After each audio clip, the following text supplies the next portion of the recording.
Finalement, il y a quoi dans le Coran se présente sous la forme d'un dialogue entre l'islamologue Rachid Benzine et le metteur en scène Ismaël Saidi, connu pour sa pièce Djihad. En 9 chapitres, les auteurs traitent du texte sacré en s'appuyant sur une démarche scientifique ponctuée par une bonne dose d'humour.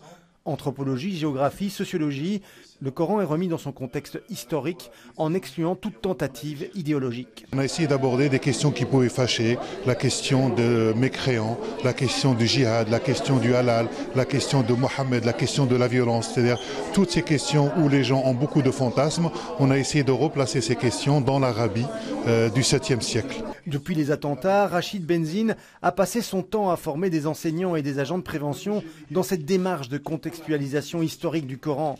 De là est née l'idée de cet ouvrage. À Bruxelles, plusieurs établissements appliquent déjà la méthode Benzine avec succès. Cette méthode ne juge pas les gens. En fait, quand on parle du Coran, il faut voir le Coran dans son contexte historique, anthropologique et sémantique. Le but, c'est qu'on voit les mots vraiment dans leur contexte et les paroles dans leur contexte. Et ça, c'est vraiment une méthode qui ouvre le dialogue. Une méthode qui permet également la critique et l'autocritique.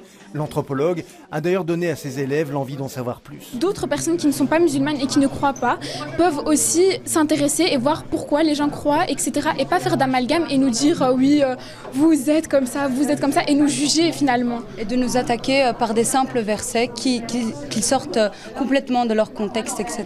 Le but ultime des auteurs est que le Coran devienne un objet de questionnement et pas uniquement de croyance. L'ouvrage arrive en librairie, il devrait être utilisé dans de nombreuses écoles comme outil pédagogique.